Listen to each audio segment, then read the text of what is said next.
Suomen teollisuus alkoi Venäjän keisarin tsaari Aleksanteri II säätämän elinkeinovapauslain myötä hakeutua kiireen vilkkaan sinne, mistä se sai voimaa, koskien äärelle. Sahateollisuus, ruukit ja tehtaat kohosivat kuohujen partaille.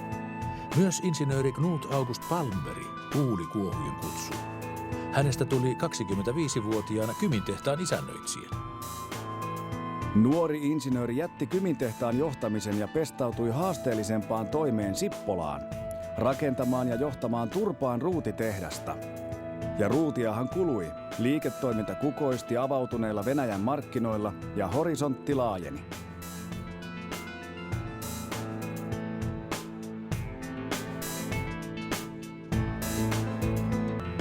Toimelias insinööri oli nälkäinen. Hän halusi oman yrityksen. Hän perusti Kimrööki-tehtaan Vehkalahden Koivuniemeen. Ja alkoi kiivas 2 tehtaan kehittäminen.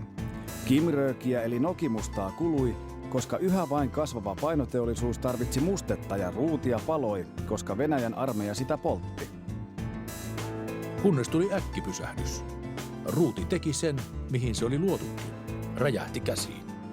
Turpaan tehdas poksahti taivaan tuuliin keskipäivällä 1890. Nyt Knut August tajusi olevansa vapaa todella suurisuuntaisiin hankkeisiin. Hän alkoi ostaa maata, tähytä koskia, miettiä liiketoimintaa. Hän halusi rakentaa Voikkaankoskelle puuhiomon, koska Savon radan rakentamispäätös oli tehty ja kulkuyhteydet näyttivät selviltä. Puuhiomohanke juuttui lupasotkuihin. Aika ajoi ohi koko ajatuksesta ja Knut Augustin tarmo kohdistui Tirvalle, jonne hän perusti sahan, voimalaitoksen ja Kimrööki-tehtaan. Knut Augustin poika Bertil ideoi Englannin tuomisinaan sinne myös kemiallisen tehtaan, joka valmistui 1913. Alue muuttui Korvesta kukoistavaksi tehdasyhdyskunnaksi kouluineen, kauppoineen, junaratoineen, usean 100 ihmisen elää ja tehdä työtä. Tirvan voimalaitoksen virta riitti vielä August Palmbergin liiketoimien pyörittämiseen, mutta uusi aika ja uudet vaatimukset olivat ovella. Kemian tehdas vaati voimaa. Niinpä Augustin kuoltua hänen poikansa Bertil siirsi kemian tehtaan Tirvalta Voikoskelle, jonka kuohuista saataisiin paremmin energiaa.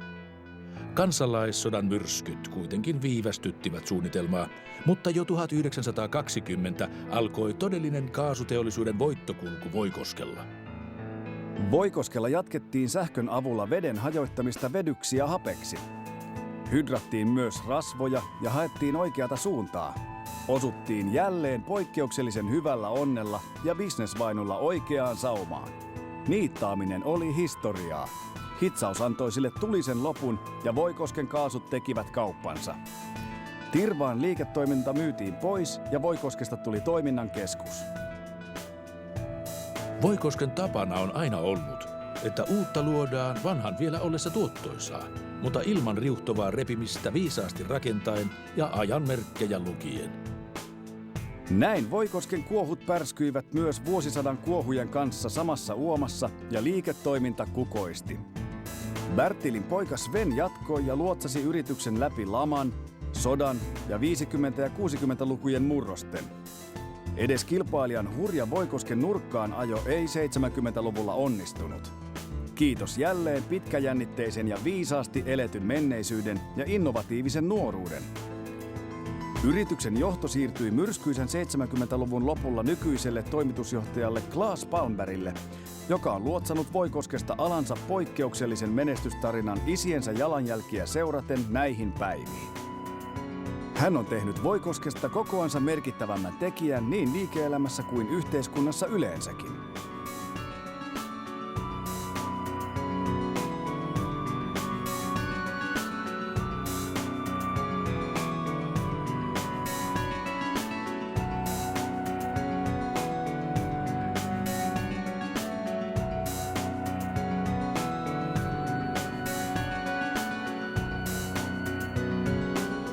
Kaikki Voikosken liiketoiminta perustuu kaasuihin, niiden tuotantoon ja kehittämiseen sekä jakeluun asiakkaille.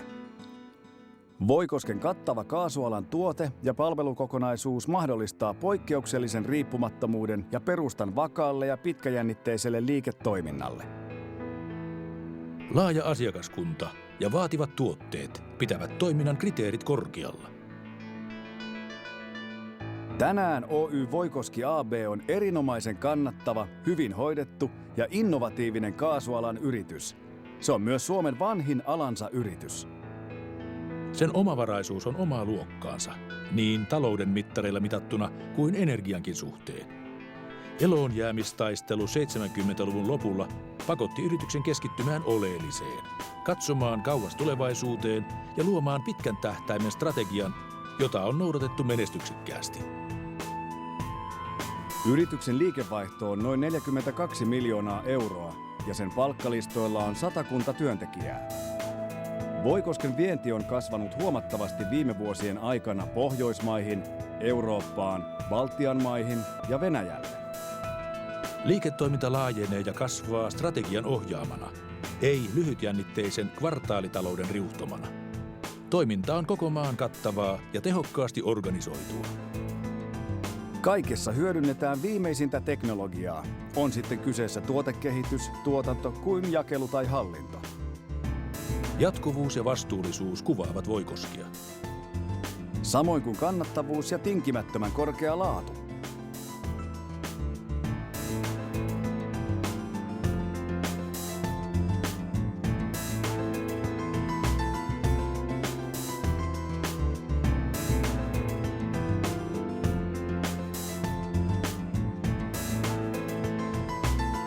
Kaasujen tuotanto on vaativaa teollista toimintaa.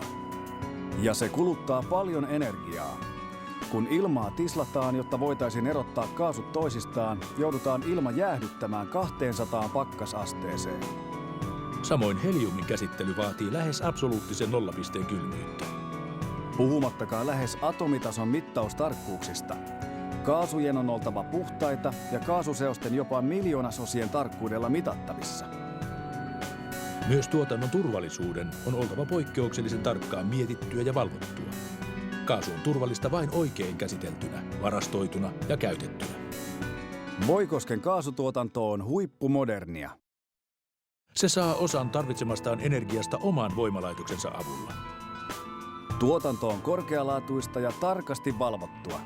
Laadun tarkkailua seurataan ja kehitetään jatkuvasti. Voikoskella ilma tislataan omassa tehtaassa. Typpi, vety, happi, argon ja muut kaasutuotteet käsitellään ja pullotetaan paikan päällä. Ilokaasua ja asetyleeniä varten on myös omat tehtaansa, joiden teknologia on alansa huippua. Keväällä 2003 avattiin huippumoderni heliumin käsittelylaitos. Se on maailman mittakaavassakin harvinainen ja ainutlaatuinen laitos. Ja investoinnit ovat jatkuneet. Vuonna 2006 alussa Oy Voikoski AB laajensi toimintaansa Kokkolaan, jossa käynnistyi täysin automatisoitu hiilidioksidin talteenotto- ja käsittelylaitos. Laitos tuottaa korkealaatuista hiilidioksidia elintarvike- ja muun teollisuuden käyttöön. Siellä tuotetaan myös hiilidioksidijäätä, jota käytetään muun muassa elintarvikkeiden jäähdyttämiseen ja säilyttämiseen kylmänä sekä kuivajääpuhalluksessa. Samana vuonna Voikoski vahvisti myös markkina-asemansa Etelä-Suomessa avaamalla Järvenpäähän uudet toimitilat. Vuonna 2009 Kotkaan valmistui uusi nestekaasun täyttölaitos. Lisäksi Voikoski on kehittänyt viime vuosina erikoiskaasutuotantoaan. Näin pystymme yhä paremmin vastaamaan asiakkaidemme tarpeisiin.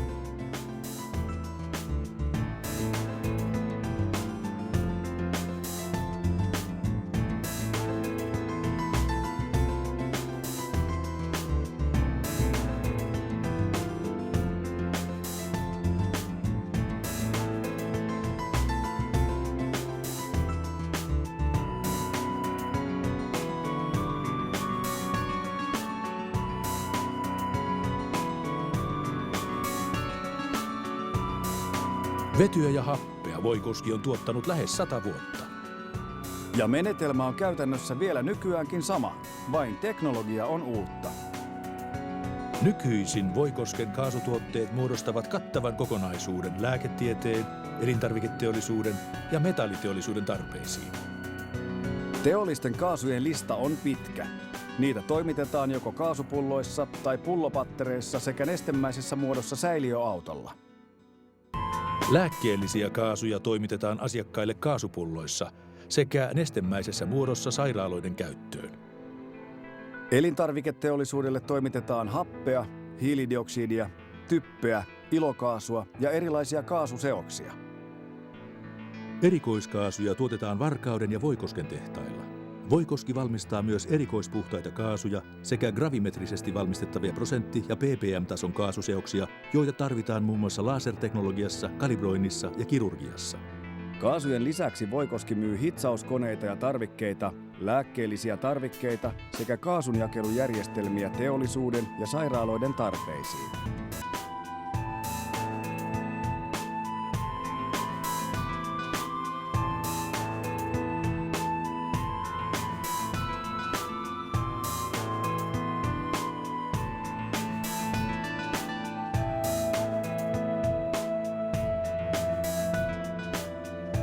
Oman jakeluverkoston luominen merkitsi Voikoskelle valtavaa ponnistusta ja samalla askelta riippumattomaksi ja asiakkaitaan kokonaisvaltaisesti palvelevaksi yritykseksi.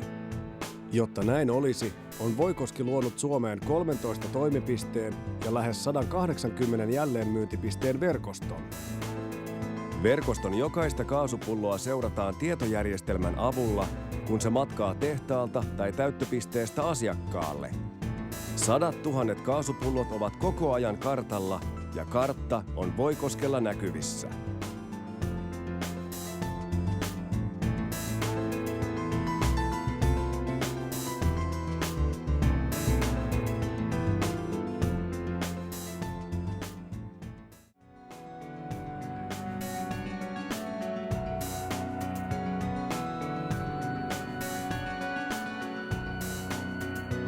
Näin pitkä historia ei olisi mahdollinen ilman sisäistynyttä vastuuntuntoa, omistajien kykyä vastata yhteiskunnan ja maailman haasteisiin sekä liiketaloudellisesti että ympäristönkin näkökulmasta. Tämä vastuu heijastuu myös vastuuna työntekijöistä, heidän turvallisuudestaan ja hyvinvoinnistaan. Voikoski kouluttaa työntekijänsä vaativiin kaasualan erikoistehtäviin itse. Pitkäjännitteinen työ, jatkuva innovaatiokyky ja työn sekä ihmisten arvostaminen ovat luoneet pohjan menestystarinalle, jonka merkitys koko Suomelle on suuri. Myös ulkomailla Voikoski tunnetaan hyvin. Onhan sillä yhteistyökumppaneita ympäri maailmaa. Me hengitämme samaa ilmaa kuin esi-isämme. Tästä ilmasta Voikoski tekee tuotteensa, jotka palvelevat meidän hyvinvointiamme palatakseen takaisin puhtaana alkuperäiseen olomuotoonsa. Voikoski ottaa vastuun tulevaisuudestaan. Sen tuotteet eivät ole vain kaasuja. Niissä kulkee mukana isompi ajatus ja perintö.